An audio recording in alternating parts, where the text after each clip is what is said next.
আসসালামু আলাইকুম। ইরানের প্রেসিডেন্ট ইব্রাহিম রাইসি গত 3 দিন আগে হেলিকপ্টার দুর্ঘটনায় ইন্তেকাল করেছেন। গতকাল লাখো মানুষের উপস্থিতিতে তাদের জানাজার নামাজ অনুষ্ঠিত হয় তেহরানে। প্রেসিডেন্ট ইব্রাহিম রাইসির জানাজা পড়ান ইরানের সর্বোচ্চ ধর্মীয় নেতা আয়াতুল্লাহ আল খামিনি। গত কয়েকদিন ধরে সোশ্যাল মিডিয়াতে একটা প্রশ্ন ঘুরপাক খাচ্ছে, আর সেইটা হলো ইরানের প্রেসিডেন্ট ইব্রাহিম রাইসি ইন্তেকালের পর তার মৃত্যুতে শোক বার্তা জানানো যাবে না, তার মৃত্যুতে ইন্না লিল্লাহ পড়া যাবে না, এরকমটাই শোনা যাচ্ছিল সোশ্যাল মিডিয়াতে। কিন্তু কেন? এটার কারণ কি? আমরা জানি ইরান একটি শিয়াপন্থী দেশ। এখন অনেকেই হয়তো জানেন না শিয়া কারা। প্রথমেই বলে নিই, শিয়াদের আকীদা সম্পর্কে আমরা অবশ্যই অবগত আছি এবং এ বিষয়ে জেনেই আমরা ভিডিও তৈরি করার চেষ্টা করি।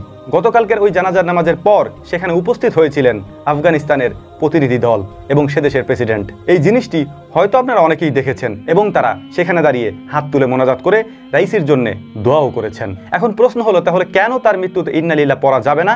কারণ তারা শিয়া। তারা রাসূল সাল্লাল্লাহু আলাইহি ওয়াসাল্লামের পরে হযরত আবু বকর, ওমর, ওসমান এবং হযরত আয়েশা রাদিয়াল্লাহু তাআলা আনহা সম্পর্কে তারা বিরূপ মন্তব্য করে থাকে এবং তাদেরকে তারা কাফের মনে করে। এ ধরনের তাদের আরো অনেক আকীদা রয়েছে, যে কারণেই তাদের ব্যাপারে এ ধরনের কথা বলা হয়। এখন প্রশ্ন হচ্ছে, আমরা কেন তাদের পক্ষ নেই, কেন ইরানের পক্ষে আমরা কথা বলার চেষ্টা করি? তার একটা মাত্র কারণ, আর সেইটা হচ্ছে পৃথিবীর মধ্যে এমন কোনো দেশ নেই যারা পশ্চিমাদের দিকে আঙুল তুলতে পারে। পৃথিবীতে একটা মাত্র দেশ ইরান, তারাই শুধুমাত্র পশ্চিমাদের ঘুম হারাম করে রেখেছিল এবং পৃথিবীতে একমাত্র দেশ যারা ইসরায়েলের বিপক্ষে গিয়ে তাদের ব্যাপারে কথা বলে এবং তাদের সাথে যুদ্ধে লিপ্ত হয়। পৃথিবীতে আর কোনো দেশ নেই। আমরা যাদের কথা বলি, মুসলিম হিসেবে আমরা যাদেরকে চিনে থাকি, আপনি শিয়া বলেন, সুন্নি বলেন, আর যাদেরকেই বলেন এবং বিশ্বের যত বড় বড় ইসলামী দল বলেন আর সংগঠন বলেন আর দেশই বলেন না কেন, কেউই ইরানের মতো কোনোদিনও ইসরায়েলের বিপক্ষে যেতে পারেনি।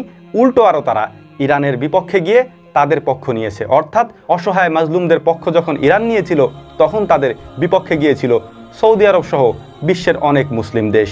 এখন প্রশ্ন হলো, কোন আকীদার ভিত্তিতে তারা আল আকসা মসজিদের বিপক্ষে যায়? আমরা আবার বলার চেষ্টা করছি, ইরানের আকীদার সাথে মুসলমানদের আকীদার কোনো মিল নেই। কারণ তাদের আকীদায় যেসব বিষয় রয়েছে, ওই সব বিষয় কোনো মুসলমান মেনে নিতে পারে না। কিন্তু প্রশ্ন যখন হবে পশ্চিমাদের ব্যাপারে, প্রশ্ন যখন হবে ইসরায়েলের ব্যাপারে, প্রশ্ন যখন হবে অন্য অমুসলিমদের ব্যাপারে, আমরা ইরানকে একটা নামকাওয়াস্তে মুসলিম দেশ হিসেবে যদি ধরে নিই, তাহলে প্রশ্ন অবশ্যই আসবে যে ইসরায়েলের ব্যাপারে কারা কথা বলে, ইসরায়েলের সাথে তাদের প্রতিবাদের সাথে কারা সামিল হয়। তাহলে অবশ্যই ইরানের কথা আসবে।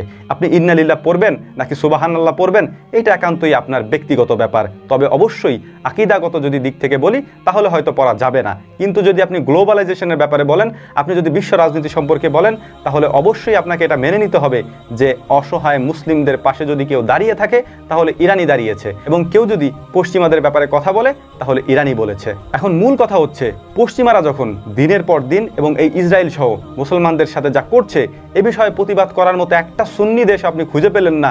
যখন কোনো মুসলমান দেশের বাইরে গিয়ে শিয়ারা এ বিষয় নিয়ে প্রতিবাদ করলো, তাদের বিরোধিতাও করা শুরু করলেন, তখন নতুন করে আমাদের মাথার মধ্যে চিন্তা ভাবনার উদ্ভব হয়। ভিডিও শেষ করব, তবে আবারও বলছি, শিয়াদের আকীদার সাথে মুসলমানদের আকীদার কোনো মিল নেই। শিয়াদের আকীদার সাথে আমাদের কোনো সম্পর্ক নেই এবং শিয়াদেরকে আমরা মানিও না মুসলিম হিসেবে। কিন্তু অবশ্যই যখন প্রশ্ন আসবে পশ্চিমাদের ব্যাপারে এবং প্রশ্ন আসবে ইসরায়েলের ব্যাপারে, তখন আমি অবশ্যই ইরানের পক্ষ হব।